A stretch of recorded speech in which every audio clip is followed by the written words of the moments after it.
ये कहानी उसी दिन शुरू होती है जब मोहन भागवत पीएम आवास पहुंचे थे।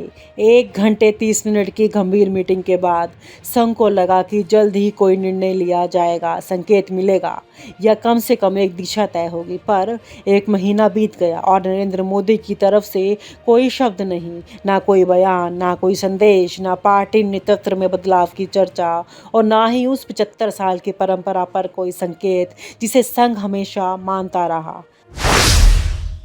संघ की उम्मीद, क्या मोदी रिटायरमेंट लेंगे? संघ के शीर्ष नेतृत्व की बहुत साधारण सी अपेक्षा थी। मोदी जी 17 सितंबर को 75 वर्ष के हो जाएंगे। क्या वो एल के अडवाणी और मुरली मनोहर जोशी की परंपरा का पालन करेंगे? क्या वे खुद ही पद से हटने की घोषणा करेंगे? क्या वे आरएसएस को एक उत्तराधिकारी की भूमिका में शामिल करेंगे? लेकिन कुछ नहीं हुआ। ना कोई प्रेस कॉन्फ्रेंस, ना पार्टी के अंदर चर्चा और ना ही आरएसएस का कोई औपचारिक जानकारी। संघ ने सोचा बहुत हो गया। संघ का फैसला, अब कोई प्रचारक नहीं भेजा जाएगा बीजेपी में। जिस बात की तैयारी महीनों से चल रही थी, अब उसे आधिकारिक बना दिया गया। आरएसएस ने ऐलान कर दिया है, अब से हम बीजेपी में कोई प्रचारक नहीं भेजेंगे। अब संघ पूरी तरह राजनीति से दूर रहेगा। हमारे समय सेवक अब सत्ता के लिए काम नहीं करेंगे, समाज के लिए करेंगे। ये सिर्फ नीति बदलाव नहीं था, ये ऐलान जंग था, एक कूल दिखाने का विद्रोह। संघ की नाराजगी सिर्फ प्रचारक नहीं, विचारधारा का अपमान। संघ के भीतर की चर्चा और गुस्सा ये नहीं कि मोदी ने कोई नया नियम तोड़ा। गुस्सा इस बात का था कि उन्होंने आरएसएस को मौन कर दिया। संघ चाहता था जातीय जनगणना पर बीजेपी रुख बदले, 75 वर्ष की सीमा का पालन हो, आतंकवाद पर सख्त संदेश जाए, राष्ट्रपति पद को लेकर भी संघ से विचार हो। पर मोदी ने ना तो कोई चर्चा की, ना सलाह ली। यह सत्ता की अहंकारपूर्ण स्वतंत्रता थी, जहां सहयोग को हस्तक्षेप समझा गया। बीजेपी में संघ का प्रभाव कैसे खत्म हुआ? मोदी शाह की जोड़ी ने पिछले 10 वर्षों में धीरे धीरे बीजेपी से संघ की जड़ों को काटा। प्रदेश अध्यक्षों में संघ की सिफारिशें ठुकराई गई। चुनावी रणनीति पूरी तरह निजी पीआर एजेंसियों ने दे दी गई। शाखा के कार्यक्रमों को प्रचार से काट दिया गया और 75 वर्ष की उम्र की मर्यादा भी इतिहास बन चुकी है। अब बीजेपी में संघ का नाम है पर काम नहीं। संघ की नई रणनीति, समाज निर्माण, सत्ता नहीं। अब संघ अपनी ऊर्जा निम्न कार्यों में लगाने जा रहा है। नंबर 1, शिक्षा और भारतीय संस्कृति पर जोर। नंबर 2, मंदिरों और धार्मिक स्थलों के प्रबंधन में सुधार। नंबर 3, धर्मांतरण विरोधी आंदोलन को पुनर्जीवित करना। नंबर 4, युवाओं में शाखा की उपस्थिति को मजबूत बनाना। नंबर 5, बीजेपी के बिना भी हिंदुत्व जीवित है।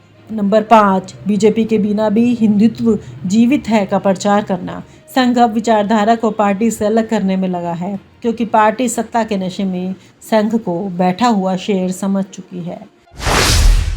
क्या मोदी को फर्क पड़ा? अब ये सवाल है, क्या नरेंद्र मोदी को फर्क पड़ा? इस दूरी से बाहर से देखो तो नहीं।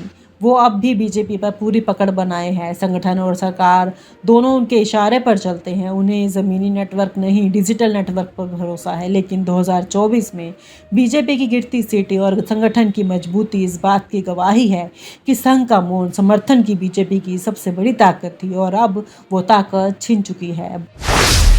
अगला बड़ा मोड़, मोदी का रिटायरमेंट। संघ अब सिर्फ एक बात का इंतजार कर रहा है, क्या मोदी 17 सितंबर 2024 को रिटायरमेंट लेंगे? अगर मोदी खुद हटते हैं तो संघ फिर से भूमिका निभा सकता है, नए चेहरे को बढ़ावा देगा। 2029 के लिए तैयार होना, बीजेपी को वापस वैचारिक पार्टी बनाना। लेकिन अगर मोदी हटने से इनकार करते हैं तो संघ भी नई नीतियों का रास्ता अपना सकता है। संघ कोई राजनीतिक पार्टी नहीं है, लेकिन बीजेपी उसकी राजनीतिक शाखा है। ये बात पिछले 7 दशकों से बार बार कही गई है, लेकिन अब लगता है कि ये रिश्ता भी नो स्ट्रिंग्स अटैच्ड मोड में जा चुका है। 2024 की गर्मियों में जब देश की राजनीति चुनावी नतीजों और जोड़ तोड़ में उलझी थी, तब नागपुर से एक ऐसी खबर आई जिसने दिल्ली की सत्ता की नींव हिला दी। आरएसएस अब बीजेपी को प्रचारक नहीं भेजेगा। संघ और भाजपा का रिश्ता कोई आज का नहीं है। 1951 में श्यामा प्रसाद मुखर्जी ने जब जनसंघ बनाया, तब संघ ने अपनी ज़मीनी नेटवर्क से उसे खड़ा किया। 1980 में जब भाजपा बनी तब भी संघ ने ही इसे खून पसीना दिया। अटल आडवाणी से लेकर मोदी शाह तक हर बड़े नेता का कनेक्शन संघ से रहा। लेकिन 2024 के बाद अचानक सब कुछ बदलने लगा। 2024 के लोकसभा चुनाव में बीजेपी को पूर्ण बहुमत नहीं मिला। मोदी सरकार बनी लेकिन गठबंधन के सहारे। आरएसएस को उम्मीद थी कि अब बीजेपी आत्ममंथन करेगी और संघ के आदर्शों की और फिर से लौटेगी। लेकिन ना संगठन में कोई बदलाव हुआ, ना टिकट वितरण में संघ की सलाह मानी गई और ना ही सरकार के एजेंडे में कोई संघीय सुधार आया। संघ ने एक एक करके 3 सलाह दी थी। 75 की उम्र के बाद नेतागिरी से संन्यास लिया जाए, संगठन में क्षेत्रीय नेताओं को बढ़ावा मिले, परिवारवाद और चमचागिरी पर रोक लगे। मोदी ने तीनों को नज़रअंदाज किया। आरएसएस के भीतर एक नया नाम गूंज रहा था, एनपीजीपी, नई बीजेपी, जहां संघ का मतलब सिर्फ लिप सर्विस रह गया था और नीति बन रही थी सिर्फ एक व्यक्ति के इर्द गिर्द। संघ के सीनियर प्रचारकों ने अंदर ही अंदर ये समझ लिया था कि मोदी अब संघ के काउंटर नहीं, अपने ब्रांड के नेता हैं। अमित शाह और जेपी नड्डा जैसे नेता अब संघ की नहीं, मोदी की सुनते हैं। बीजेपी अब भारतीय जनता पार्टी नहीं बल्कि भारतीय मोदी पार्टी बन चुकी है। नागपुर में एक गुप्त बैठक हुई। मंच पर मोहन भागवत, दत्तात्रेय होसबोले और भैयाजी जोशी मौजूद थे। इस बैठक में सर्वसम्मति से यह निर्णय लिया गया कि अब किसी भी राज्य या केंद्र में भाजपा को संघ प्रचारक नियुक्त नहीं किया जाएगा। संघ अब भाजपा के सांगठनिक मामलों में हस्तक्षेप नहीं करेगा। स्वयंसेवक सत्ता से दूर रहेंगे। यह नीति फिर से लागू होगी। आरएसएस की नाराजगी के असली कारण। मोदी सरकार ने कई ऐसे कदम उठाए जो संघ की विचारधारा से मेल नहीं खाते। प्रचार में सिर्फ मोदी, ना राष्ट्र, ना विचारधारा। नंबर 2, संघ की उपेक्षा। कोई बड़ा निर्णय लेते वक्त संघ से चर्चा नहीं। 3, नए चेहरों को संघ की बजाय आईटी सेल के जरिए लाना। अब विचारधारा से नहीं, वायरलिटी से नेता बन रहे हैं। 4, 75 की उम्र की सीमा का उल्लंघन। आडवाणी, जोशी जैसे बुजुर्गों को हटाने वाले मोदी 17 सितंबर 2025 को 75 के हो गए। संघ चाहता था कि मोदी उसी आदर्श को अपनाए, लेकिन पीएमओ से कोई जवाब नहीं आया। संघ की दूरी के बाद बीजेपी के भीतर बेचैनी है। यूपी में संघ का हस्तक्षेप खत्म होते ही योगी कैंप और शाह कैंप आमने सामने आ गए। महाराष्ट्र में देवेंद्र फडणवीस का संघ सपोर्ट कम हो गया तो वो साइडलाइन हो गए। दक्षिण भारत में बीजेपी के काडर संघ की गैर मौजूदगी से कमज़ोर पड़ गए। अब बीजेपी नेताओं के बीच फुसफुसाहट शुरू हो गई है। अब मोदी जी की उम्र भी आ चुकी है। अब सरबराही में भी बदलाव आने की ज़रूरत है। आरएसएस का असहमत स्वर साफ है। जब तुमने दूसरों को उम्र के नाम पर हटाया तो खुद क्यों नहीं। संघ के सीनियर का मानना है कि एक लाइन तय होनी चाहिए, 75 के बाद राजनीतिक संन्यास। लेकिन मोदी खामोश है। अब सवाल है कि क्या मोदी 17 सितंबर को खुद कोई घोषणा करेंगे? क्या बीजेपी नया चेहरा लेकर तैयार करेगी, या फिर अब संघ एक नया राजनीतिक विकल्प खड़ा करने की तैयारी में है?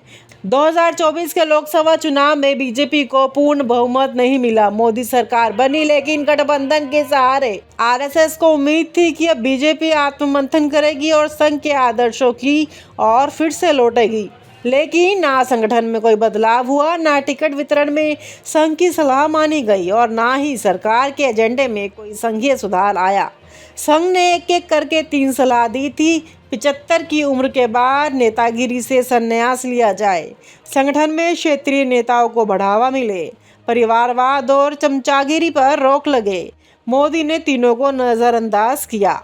आरएसएस के भीतर एक नया नाम गूंज रहा था, एनपीजीपी, नई बीजेपी, जहां संघ का मतलब सिर्फ लिप सर्विस रह गया था और नीति बन रही थी सिर्फ एक व्यक्ति के इर्द गिर्द।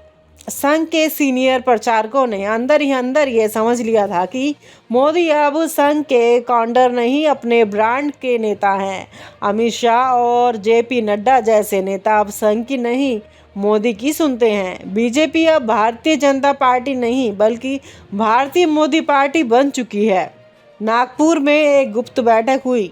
मंच पर मोहन भागवत, दत्तात्रेय होसबोले और भैयाजी जोशी मौजूद थे।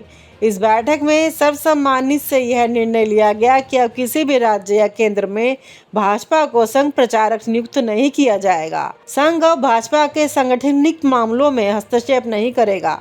स्वयंसेवक सत्ता से दूर रहेंगे। यह नीति फिर से लागू होगी।